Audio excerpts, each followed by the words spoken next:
जय गुरुदेव। अंतर्विधि में प्रवेश कर जाने पर एक बात की बड़ी सुविधा हो जाती है कि साधना के सारे श्रम, पुरुषार्थ, प्रयत्न, चेष्टाएं तथा अभ्यास की माथापच्ची समाप्त होकर यात्रा सुखपूर्वक संपन्न होने लगती है। श्रम तथा पुरुषार्थ का कर्ता केवल साक्षी होकर रह जाता है। वह आराम से बैठा अंतर क्रियाओं का अवलोकन करता है। शक्ति संस्कार उभारती है, क्रियाओं में लीन करती है, क्षीण करती है, किंतु संस्कार तथा वासना जब तक क्षीण नहीं हो जाते, उपद्रव करने से नहीं चूकते, इससे चित्तवृत्ति बाहर जाने को करती है। मन चंचल होने को चाहता है, जिससे अंतर यात्रा में कठिनाई आती रहती है। एक भक्त संभवतः वासना के कारण ही प्राय साधक अंतर्विधि में आगे बढ़ पाने में कठिनाई अनुभव करते हैं। कई बार तो वासना के प्रवाह के साथ ही बहने लगते हैं। महाराज श्री वासना साधक को शक्ति के द्वारा दिए प्रसाद स्वरूप साक्षी भाव को बार बार आघात कर खंडित करने का प्रयास करती है। कई बार वासना का आक्रमण इतना प्रबल होता है कि साधक अपने आप को संभाल नहीं पाता तथा उसमें बहने के लिए विवश हो जाता है। साक्षी भाव, समर्पण भाव यदि साधन है तो कर्ता भाव एक विरोधी दैत्य जो मार्ग रोककर खड़ा हो जाता है। अंतर्विधि तथा बहिर्विधि में एक अंतर और है, जिसकी चर्चा वापस चलकर भोजन के पश्चात रात को करेंगे। इस समय यहाँ अंधेरा होने को आ गया है। रात को भोजन के पश्चात सब लोग एकत्रित हो गए। महाराज जी ने कहना आरंभ किया। बहिर्विधि में जीव को सबसे बड़ी हानि यह होती है कि वह अंतर शक्ति का ज्ञान खो देता है। स्थूल इंद्रियों से युक्त होकर सतत स्थूल जगत के संपर्क में ही बना रहता है।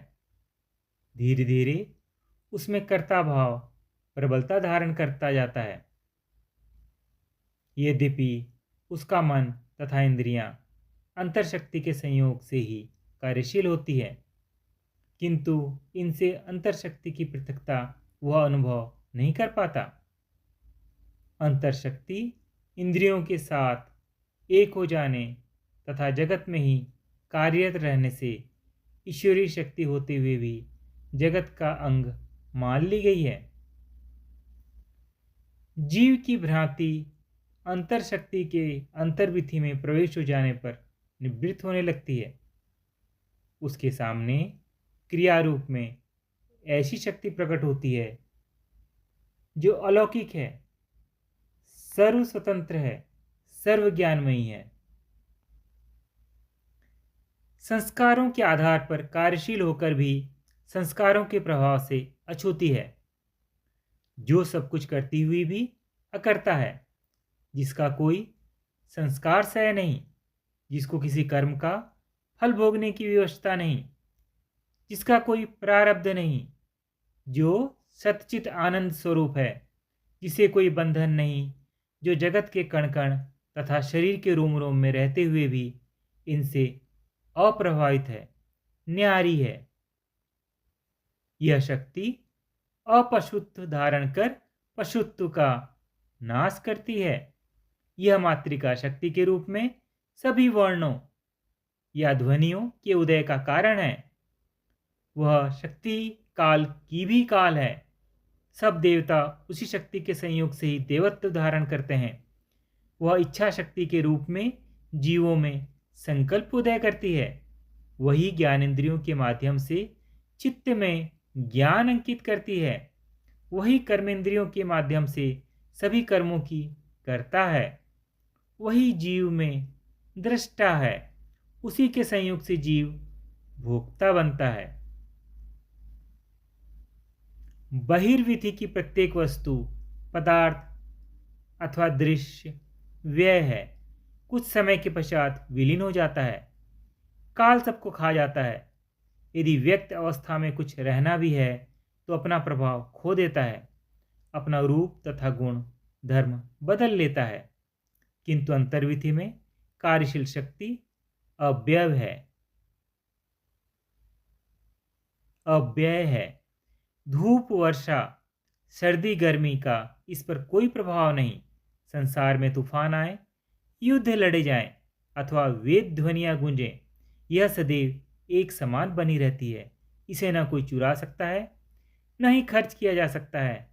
न यह कभी गुम ही होती है, न कभी गलती सड़ती है, न कभी इसके गुणधर्म में कोई अंतर आता है। अंतर्विधि में यात्रा करते समय साधक में नित नया उत्साह, नई उमंग, नया जोश तथा आनंद बना रहता है। बीच बीच में साधक के कदम वासना का प्रभाव बढ़ जाने से कुछ पीछे सरक जाते हैं, किंतु उसका कारण शक्ति की न्यूनता नहीं, चित्त स्थिति है। वासना तथा संस्कारों के क्षीण हो जाने के साथ उनका प्रभाव समाप्त होता जाता है।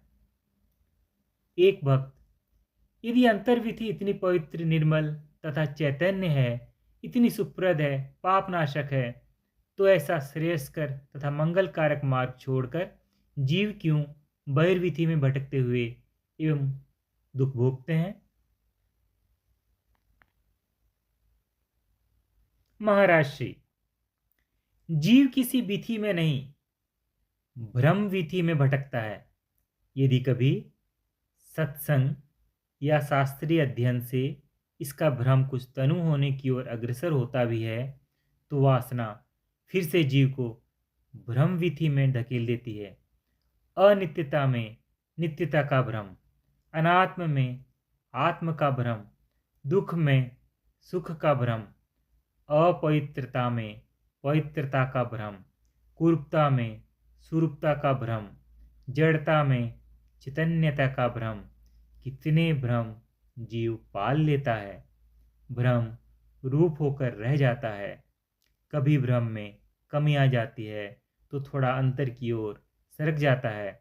जब भ्रम जोर मारता है तो पुनः जगत में जा गिरता है। भ्रम विवेक को पास फटकने नहीं देता। कभी थोड़ी देर के लिए विवेक की झलक दिखाई देती है तो तत्काल वासना रूपी अंधकार उस झलक को निगल जाता है। बस इसी प्रकार जीवन के पश्चात जीवन बीतते जाते हैं। जय गुरुदेव।